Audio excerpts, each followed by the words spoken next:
السلام علیکم ورحمۃ اللہ وبرکاتہ۔ دوستو، جنت میں تیار کردہ ان نعمتوں کا تذکرہ جن کو نہ تو کسی آنکھ نے دیکھا، نہ کسی کان نے سنا، اور نہ ہی اس زمین پر بسنے والے کسی بشر کے خیال میں آئیں۔ اللہ تعالیٰ مومن کے آخری لمحات کا ذکر اس طرح فرماتے ہیں۔ ان کی کیفیت یہ ہے کہ جب فرشتے ان کی روحیں نکالنے لگتے ہیں اور کفر و شرک سے پاک ہوتے ہیں تو وہ کہتے ہیں، سلام ہو تم پر، جاؤ اپنے اعمال کے بدلے جنت میں داخل ہو جاؤ۔ رسول اللہ صلی اللہ علیہ وسلم کا فرمان ہے۔ سیدنا براہ رضی اللہ تعالی عنہ کہتے ہیں، ایک انصاری شخص کے جنازے کے ساتھ ہم اللہ کے رسول صلی اللہ علیہ وسلم کے ہمراہ گئے تو اللہ کے رسول صلی اللہ علیہ وسلم قبر کے پاس بیٹھے اور ہم بھی آپ صلی اللہ علیہ وسلم کے ارد گرد ایسے بیٹھ گئے جیسے ہمارے سروں پر پرندے بیٹھے ہوں۔ آپ صلی اللہ علیہ وسلم کے ہاتھ میں لکڑی تھی جس سے آپ صلی اللہ علیہ وسلم زمین کھود رہے تھے۔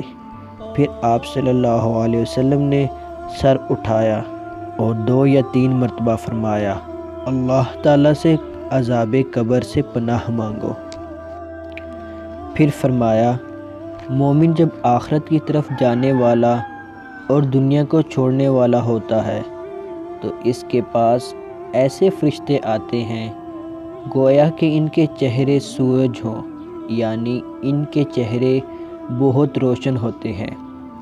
ان میں سے ہر ایک کے پاس جنت کی خوشبو اور سفید لباس ہوتا ہے۔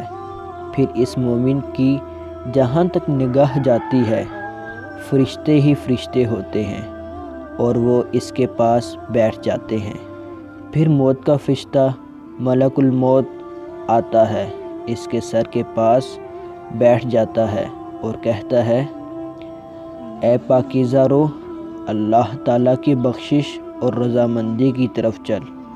پھر وہ نکلتی ہے اور ایسے بہتی ہے جیسے پانی کا قطرہ مشک میں سے بہہ کر ٹپک پڑتا ہے۔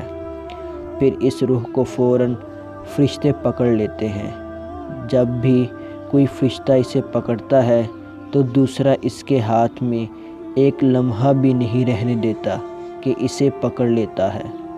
وہ اسے جنتی لباس اور خوشبوؤں میں رکھ لیتے ہیں اور اس روح سے زمین پر پائی جانے والی عمدہ ترین کستوری سے کہیں زیادہ شاندار خوشبو مہکنا شروع ہو جاتی ہے۔ پھر وہ فرشتے اسے لے کر اوپر چڑھتے ہیں اور جب بھی فرشتوں کے کسی پاک باز گروہ کے قریب سے گزرتے ہیں تو وہ کہتے ہیں، یہ پاکیزہ روح کون ہے؟ تو وہ دنیا میں اس کا جو بہترین نام ہوتا ہے اسے لے کر کہتے ہیں، فلاں کا بیٹا فلاں ہے، حتیٰ کہ آسمان دنیا ختم ہو جاتا ہے۔ پھر وہ فرشتے اس روح کے لیے اوپر جانے کی اجازت مانگتے ہیں تو انہیں اجازت دے دی جاتی ہے، اور پھر ہر دوسرے آسمان کے قریب جو مقرب فرشتے ہوتے ہیں وہ اس روح کے ساتھ چل پڑتے ہیں حتیٰ کہ 7ویں آسمان پر پہنچ جاتے ہیں۔ پھر اللہ تعالیٰ فرماتے ہیں، میرے بندے کا اعمال نامہ علیین میں لکھ دو اور اسے زمین کی طرف واپس لوٹا دو، کیونکہ میں نے اسی سے ان کو پیدا کیا اور اسی میں ان کو لٹاؤں گا اور اسی زمین سے ان کو دوسری مرتبہ اٹھاؤں گا۔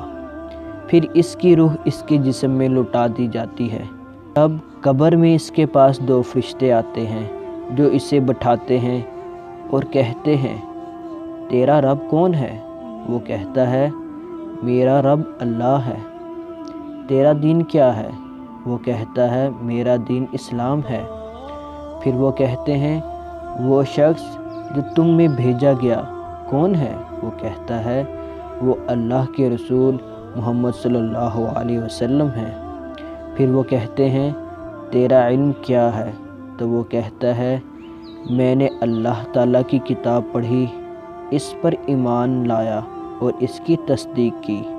پھر آسمان سے آواز دینے والا آواز دیتا ہے، میرے بندے نے سچ کہا، جنت سے اس کے لیے بستر لگا دو اور اسے جنتی لباس پہنا دو اور ایک دروازہ اس کے لیے جنت کی طرف کھول دو۔ پھر جنت سے اس کے پاس خوشبوئیں آنا شروع ہو جاتی ہیں اور جہاں تک اس کی نگاہ جاتی ہے وہاں تک اس کی قبر کو فراخ کر دیا جاتا ہے۔ اس کے بعد اس کے پاس ایک حسین چہرے والا، خوبصورت لباس پہنے، عمدہ خوشبوئیں لگائے ایک آدمی آتا ہے اور کہتا ہے، تجھے خوشخبری ہو ان نعمتوں کی جنہوں نے تجھے خوش کر دیا ہے، یہ وہ دن ہے جس کا تجھ سے وعدہ کیا گیا تھا۔ مومن کہتا ہے، تو کون ہے؟ تیرا چہرہ ایسا چہرہ ہے کہ جس سے خیر ہی خیر چھلک رہی ہے۔ تو وہ کہتا ہے، میں تیرا نیک عمل ہوں۔ تب وہ مومن کہتا ہے، میرے رب قیامت قائم کر، میرے رب قیامت قائم کر، تاکہ میں اپنے اہل اور مال کے پاس جاؤں۔ یہی وہ مومن ہے جس سے اللہ تعالیٰ یوں ہم کلام ہوتے ہیں، اے اطمینان والی روح، اپنے رب کی طرف چل، تو اللہ سے راضی، اللہ تجھ سے خوش، جا میرے بندوں میں شامل ہو جا، میری جنت میں داخل ہو جا۔